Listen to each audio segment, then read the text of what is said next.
going on today, everybody? This is Jinx coming at you with another video talking Book of Boba Fett. Today we're going to get into episode 2, probably one of my most favorite episodes so far.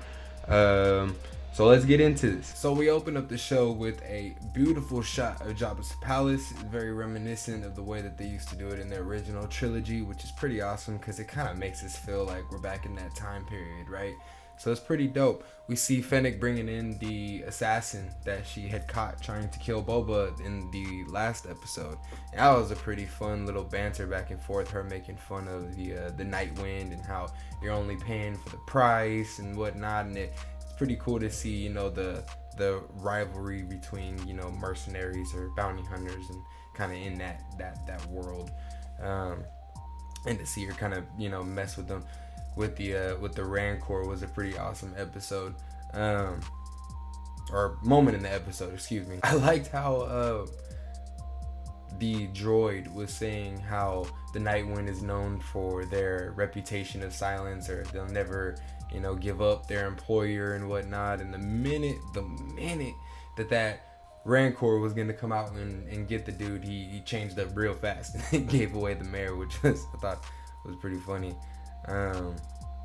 It's supposed to be an expensive assassin or a professional, right? The mayor was interesting. I forget the name of that species, and it's funny because in that voice in the trailer of Book of Boba Fett, I originally had thought was gonna be Din Djarin, but he does kind of sound like him. But you could definitely tell that he knows more than he leads on when Boba confronts him to question him about why he was trying to kill Boba, or set the assassin to go and kill him.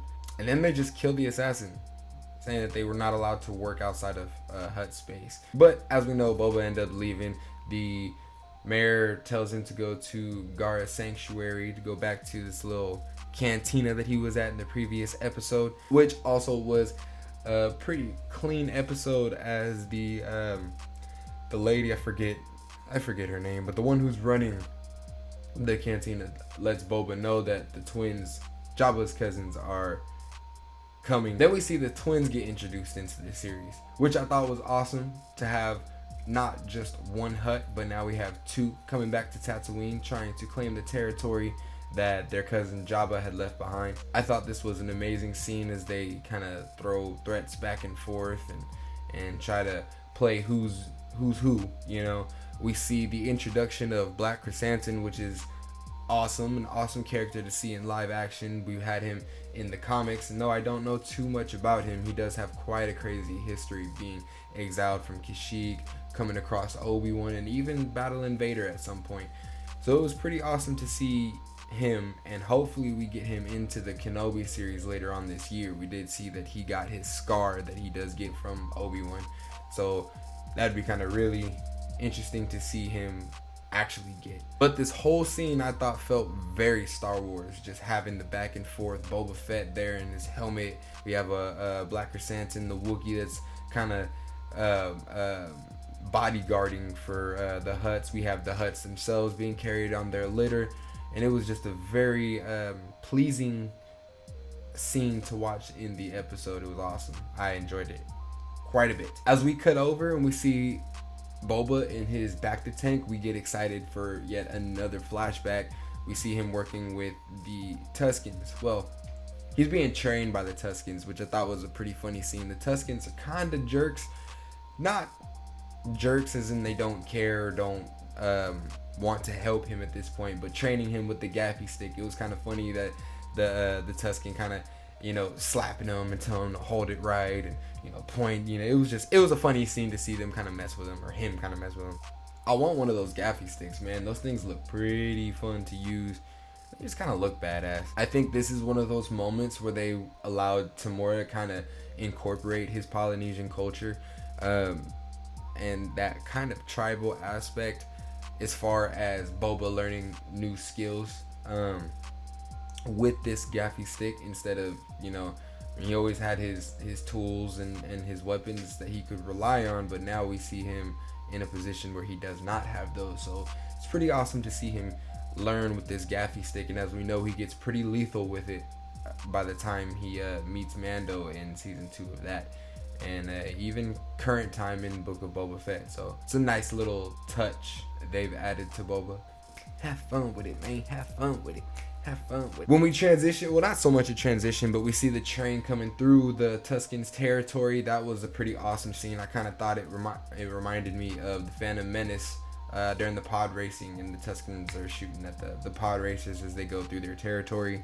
It was a pretty awesome scene, although they were not pod racers. They were the Pike Syndicate, and they were shooting back. So, a little bit different, but it was an awesome scene nonetheless. We kind of get a snippet at one of the issues that we can see that they're going to have to be tackling on. I like how we see that Boba actually cares. You know, before getting such an arc to Boba, he's obviously a very mysterious character and very badass, and we probably wouldn't have thought that he would have cared so much about a people, you know, or a nation, and would kind of prefer to be a lone wolf. But we see in this episode obvious reasons, because, you know, maybe the Tuskens had saved him and embraced him, that he has developed a care for them. So when they did lose their numbers a little bit to the Pikes on the train, we saw that he was a bit concerned and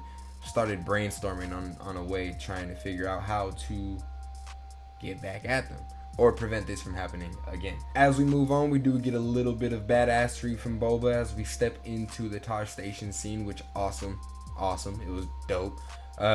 Seeing the two friends, Cammy and Fixer, friends of Luke, that were actually cut from A New Hope and put into this, which was pretty awesome. You see John and Dave's nerdiness when they throw stuff like that into there, because even the setup, the everything was directly pulled out of that cut clip from A New Hope. That entire scene was pretty awesome though. The fighting choreography, Tamora Morrison's facial expressions, you can see that he really got into it and added his own little flair and flavor to the character, especially with the helmet having to be off. He was quite expressive. I think he has a very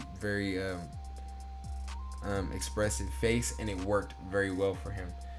And he did damage. Right? He didn't have to walk in there and do them like that. Then he walks away and he steals the speeders and brings them back to the Tuskens, and he's telling them, you know, I'm gonna teach you how to ride it. This is how we're gonna stop the train. Boba's showing a lot of initiative and leadership skills, which I think foreshadow a little bit to what he's currently trying to do at Boba's palace, excuse me. You know, and then again we get into a little bit of a training montage, not so much a montage, but Boba trying to teach the Tuskens how to ride the speeder bikes. At first they were gonna dismantle it and they're beating it up. Boba has to stop them and let them know, you know, hey, I'm gonna show you how to ride these speeders so that we can stop this train. And then we get the little meme scene, right, with the like a banta. And then we get on to the train. We see that the train is coming back. Boba has a plan. He got the Tuskens together. They know what they're gonna do. They even using the little Tusken for, you know, his little mirror signal. So they have a plan. They have a plan of action, and they're going for it. And man, that scene was pretty awesome. A lot of suspense, a lot of action going on back and forth. I thought it was a funny little moment when, you know, the two Pikes peek their head out of the doors, the top hatches of the train, and the female Tusken goes down and knocks them from underneath. And I always wondered why droids in Star Wars were like the biggest snitches or the biggest simps for their bosses. The droid in the train kind of made me think of that, of how, you know, he's trying his hardest to get away, and he jumps out of the window, and, you know, it's funny because almost all the droids that come around in Star Wars are always trying to, you know, it is pretty awesome seeing the Pikes show up into live action, because we know that they have ties to Crimson Dawn. It is also rumored that Kira from Solo is going to make an appearance into this show. I personally don't know how I feel about that.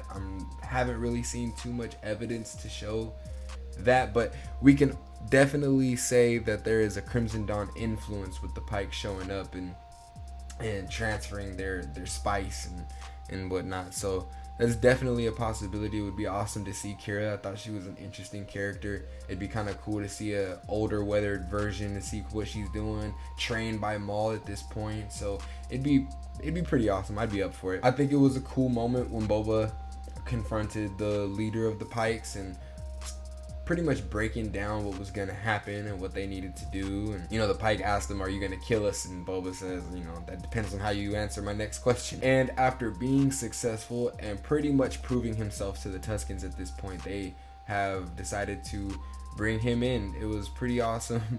We get into that next scene with the fire and the lizard. The lizard trip was awesome. That was weird. It was I don't know how I would feel about a lizard running up my nose and into my brain, but it was a cool scene. The actual the lizard trip was awesome, with the water, the waves everywhere, and the little flashbacks, and it was really, really trippy to see. And in that moment, I kind of took it as Boba maybe fighting with who he is, who his father was, his father's death, and just feeling maybe that he has to live up to him and please him. And I feel like in the moment where Boba broke the branch in his trip was the moment where he kind of broke free of that, allowed himself to become his own man, his own person, a Tusken. I thought it was funny where he says, he thought that the lizard was part of the dream. You go through all that and you're seeing all that. Yeah, I probably would too. It was awesome to see the flashbacks connected back to, we see little Boba running through the halls as Jango's taking off in Slave One.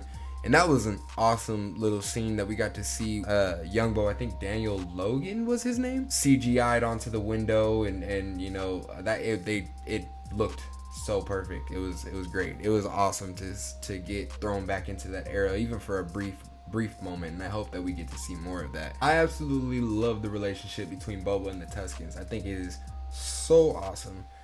We didn't have too much information on Tuskens back in the day. They started out just being sand people, and we pretty much just made the assumption that they were savages and always trying to kill somebody.